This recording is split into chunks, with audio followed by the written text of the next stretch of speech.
देश के 15 राज्यों में पहुंचा ओमिक्रॉन। दिल्ली महाराष्ट्र में तेजी से बढ़ रहे केस। पीएम मोदी ने बुलाई high level meeting. PM Modi पश्चिमी यूपी को देंगे मेजर ध्यानचंद खेल विश्वविद्यालय का तोहफा। 4 जनवरी को कर सकते हैं बड़ी चुनावी रैली। यूपी चुनाव को लेकर बीएसपी की अहम बैठक। आज मिशन 2022 के लिए मायावती बनाएंगी रणनीति।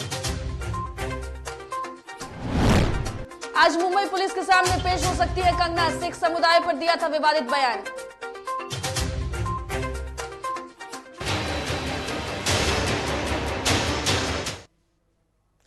नमस्कार, डीटीवी भारत में आपका स्वागत है। मैं हूं पूजा वर्मा और अब खबरें विस्तार से।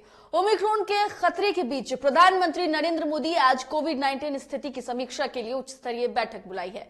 स्वास्थ्य विभाग के आंकड़ों के मुताबिक जीनोम सीक्वेंसिंग के जरिए अब तक के ओमिक्रॉन के 214 मामलों का पता चल चुका है। दिल्ली में सबसे ज्यादा 57 मामले सामने आए हैं, जबकि महाराष्ट्र में आपको बता दें कि 54, तेलंगाना में 24, कर्नाटक में 19 और राजस्थान में 18, केरल में 15 और गुजरात में 14 मामले ओमिक्रॉन के दर्ज किए गए हैं। दरअसल अब तक देश के 15 राज्यों में ओमिक्रॉन के मामले सामने आ चुके हैं। तो देश में बढ़ते ओमिक्रॉन के मामले को लेकर खुद केंद्र सरकार अब अलर्ट हो गई है। ऐसे में प्रधानमंत्री नरेंद्र मोदी ने आज बैठक बुलाई है। इस हाई लेवल मीटिंग में कई सारी बातों को लेकर समीक्षाएं हो सकती हैं। बढ़ते ओमिक्रॉन के मामले को लेकर, कोरोना संक्रमित मरीजों के आंकड़े को लेकर एक बड़ा फैसला सरकार की तरफ से लिया जा सकता है। हालांकि कुछ गाइडलाइंस में बदलाव भी किए जा सकते हैं और उन तमाम गाइडलाइंस को सख्ती से पालन करने के निर्देश भी दिए जा सकते हैं।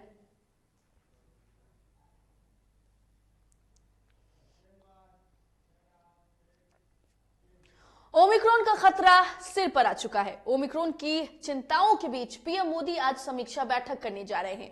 वहीं दिल्ली में लगातार बढ़ते केस के बीच मुख्यमंत्री अरविंद केजरीवाल भी समीक्षा बैठक करेंगे। सवाल यह है कि क्या देश फिर से कोरोना पर सख्त नियमों की तरफ बढ़ेगा या सरकार ओमिक्रॉन से लड़ने के लिए वैक्सीनेशन नीति में बदलाव लाएगी। ओमिक्रॉन से पैदा हुई चिंताओं के बीच पीएम ने कल ही अमृत महोत्सव से जुड़े कार्यक्रम में कोरोना को लेकर चिंता जताई। प्रधानमंत्री ने कहा था कि हम ऐसे समय में आजादी का अमृत महोत्सव मना रहे हैं जब पूरी दुनिया कोविड संकट से गुजर रही है और हम भी इससे अछूते नहीं हैं। संकट ने हम सभी को नया सबक सिखाया है और मौजूदा ढांचे को तोड़ दिया है।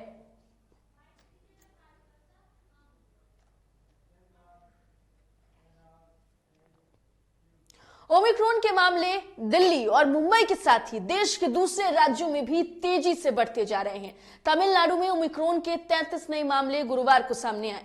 कोरोना वायरस पॉजिटिव के इन सभी लोगों को नमूने जीनोम सीक्वेंसिंग के लिए भेजा गया था, जिसके बाद जांच में इन सभी में ओमिक्रॉन के मामले पाए गए हैं। तमिलनाडु में 33 नए केस आने के बाद राज्य में ओमिक्रॉन के कुल मामले बढ़कर 34 हो गए हैं। राज्य के स्वास्थ्य मंत्री सुब्रमण्यम ने तमिलनाडु में ओमिक्रॉन के इस बढ़ते मामले की पुष्टि की है। इसके बाद अब देश में ओमिक्रॉन के कुल मामले बढ़कर 269 हो गए हैं।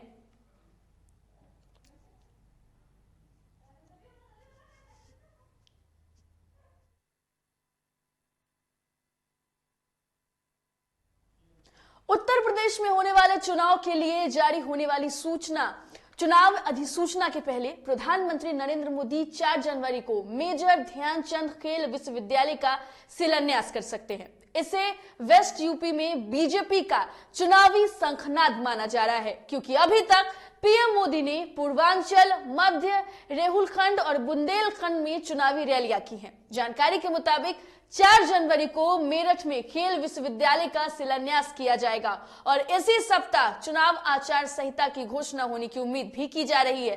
फिलहाल पीएम की रैली की तैयारियां वेस्ट यूपी में शुरू हो गई है और बीजेपी ने इसकी तैयारियां शुरू कर दी है। इस रैली में करीब 1.5 लाख से ज्यादा लोग शामिल हो सकते हैं।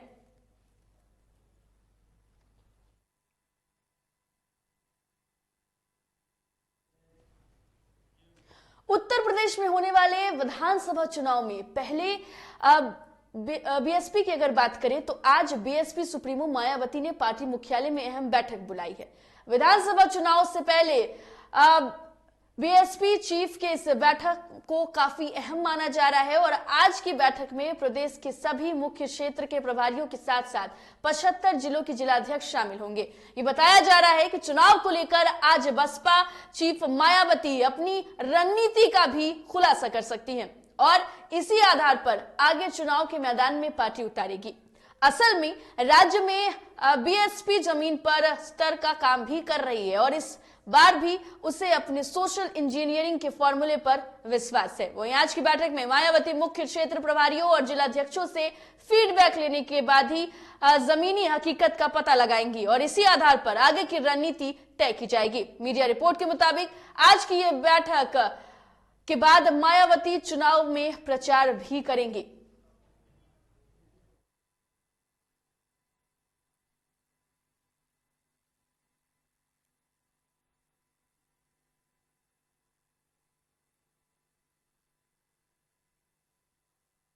अगर हम बात करें तो सभी अलग अलग राजनीतिक पार्टियों ने कमर कस ली है और अब देखिए बहुजन समाज पार्टी जो है वो भी अब आज से अगर बात करें तो बैठकों का सिलसिला जारी कर रहा है और मिशन 2022 के लिए मायावती फॉर्मूला बताएंगी। आज फीडबैक लेने वाली हैं और इस फीडबैक के बाद मायावती की कहां पर चुनावी रैलियां होंगी, कहां पर प्रचार होगा, यह भी तय किया जाएगा।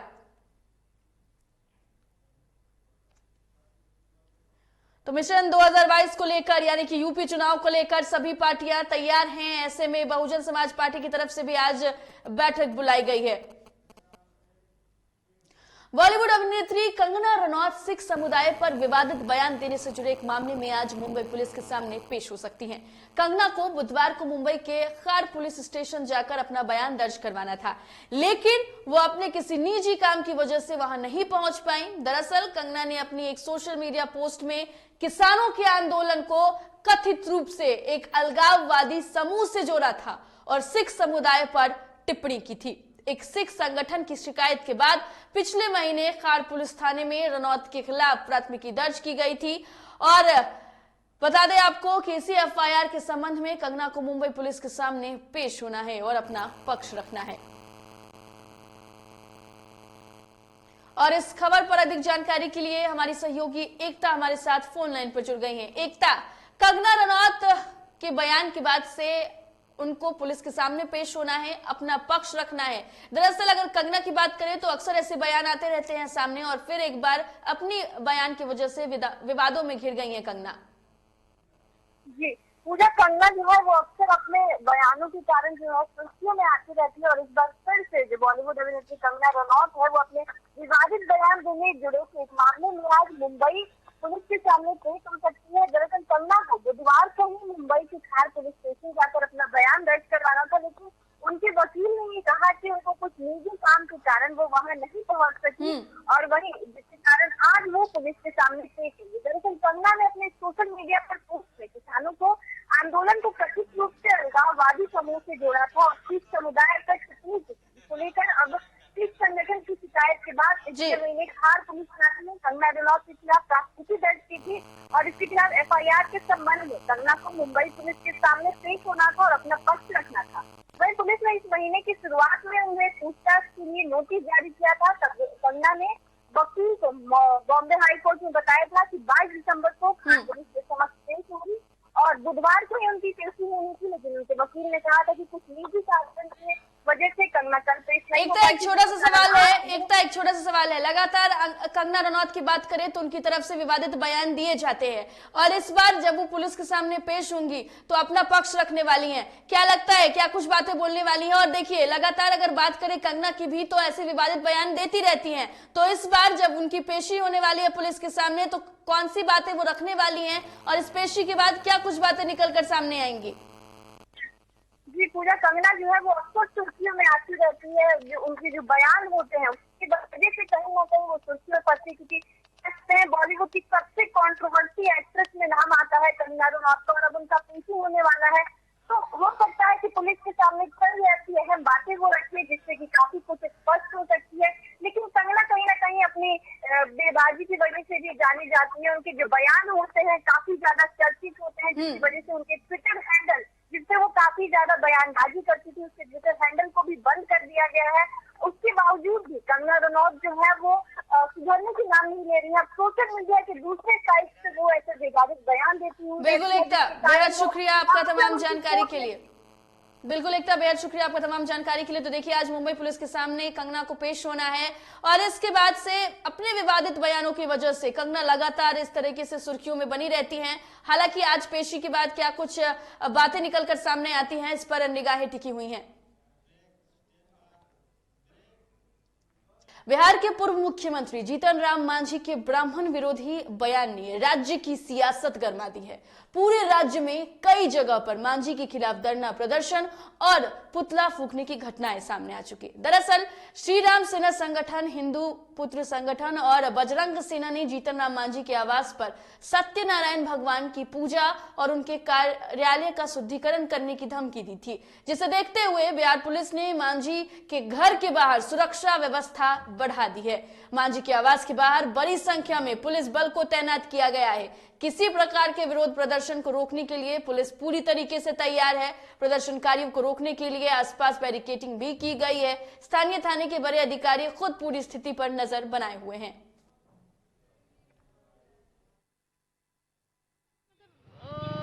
कुछ इंफॉर्मेशन वगैरह तो नहीं, but in case there is anything because of the recent वो, तो कुछ भी होगा तो we prepared for it, just preparedness.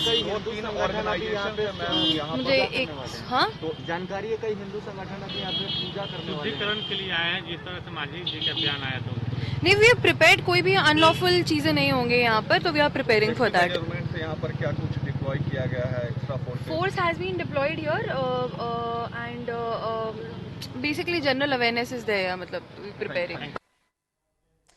Manjhi के आपत्तिजनक बयान के बाद से सुरक्षा बढ़ा दी गई और सुरक्षा बढ़ाने के बाद से आपको बता दें कि मांझी के घर के बाहर हम की महिला कार्यकर्ता पहुंची, जिन्होंने बयान दिया और उनसे खास बातचीत किया हमारे सहयोगी उत्कर्ष ने।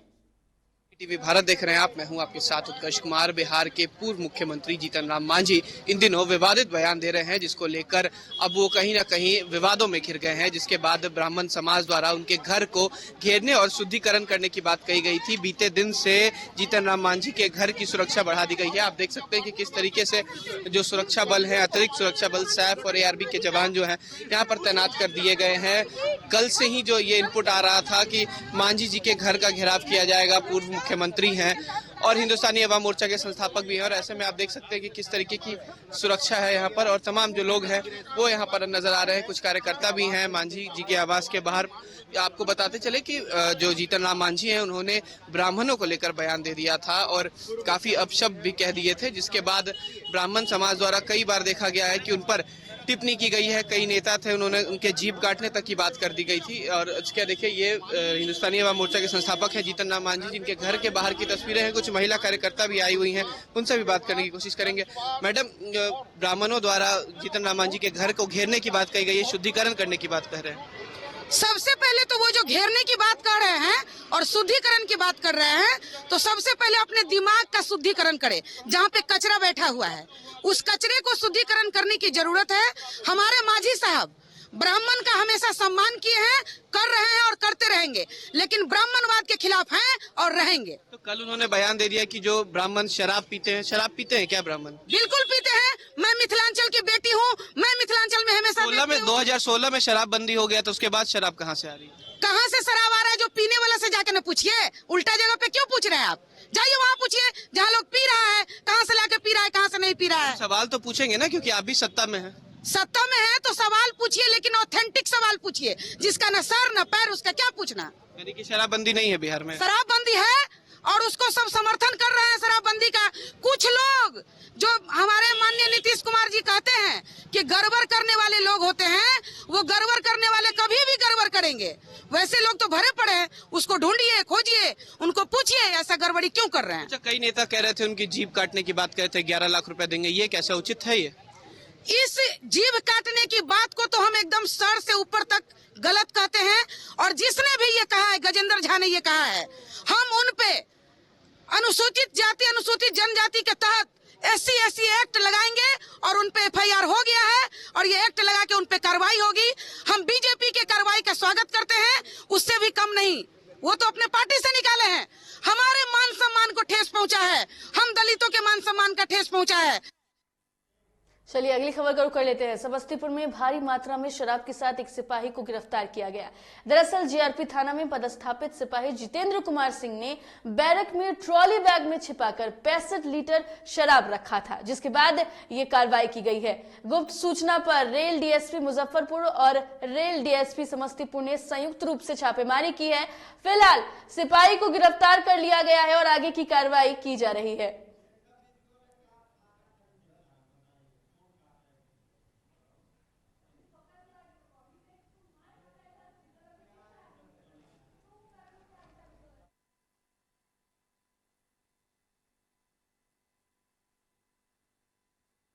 दरभंगा जिले में डीएमसीएच के बॉयज हॉस्टल के परिसर में स्थित कैंटीन में भारी मात्रा में यानी कि 99 कार्टन शराब बरामद की गई थी, जिसके साथ स्थल निरीक्षण स्वयं दरभंगा एसएसपी बाबूराम ने किया था, जिसमें 5 लोगों को गिरफ्तार किया गया था। वहीं एसएसपी ने कहा था कि नजदीकी थाना की भूमिका संदिग्ध है और 5 आरोपी की अचल संपत्ति की जांच करने का उन्होंने आदेश भी दिया है, जिसके बाद पेटा ओपी प्रभारी को आपको बता दें कि मामले में संलिप्तता को देखते हुए निलंबित कर दिया गया है।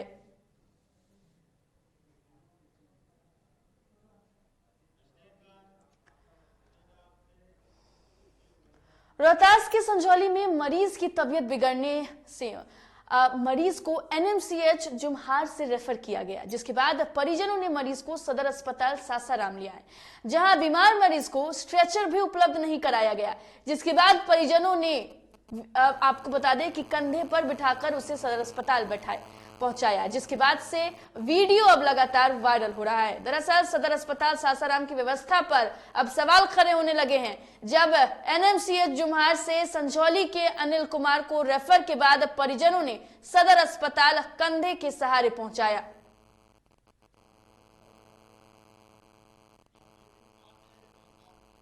और इस खबर पर अधिक जानकारी के लिए हमारे संवाददाता अश्विनी पांडे रोहतास से फोन लाइन पर जुड़ गए हैं। अश्विनी, स्वास्थ्य विभाग किस तरीके से तस्वीरें सामने आने के बाद सूबे के स्वास्थ्य मंत्री पर बड़ा सवाल उठता है कि आखिर मरीजों की सुविधाओं का किस तरीके से इंतजाम किया जाता है?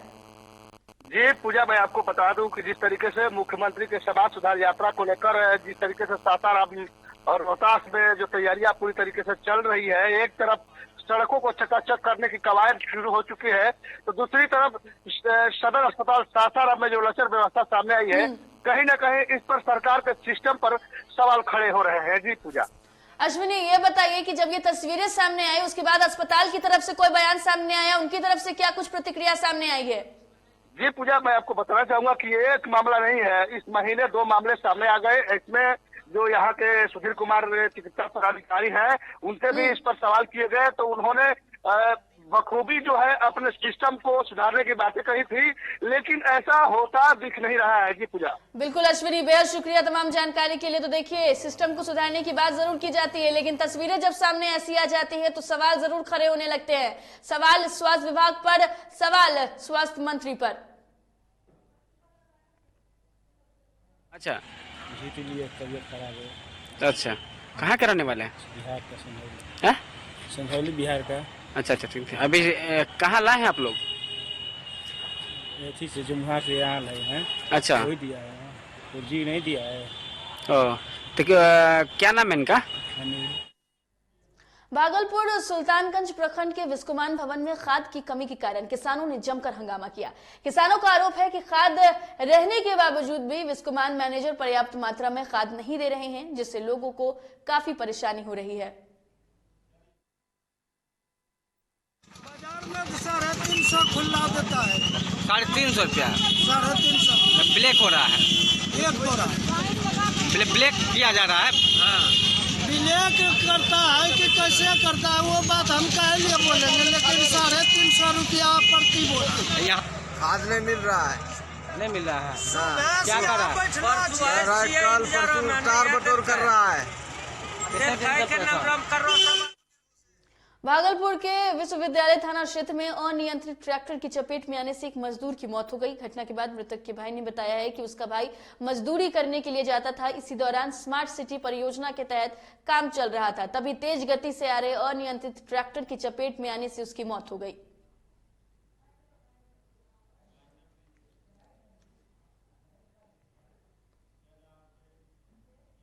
फिलहाल इस बुलेटिन में इतना ही। देश दुनिया की तमाम खबरों के लिए देखते रहिए DTV भारत। मुझे दीजिए इजाजत। नमस्कार।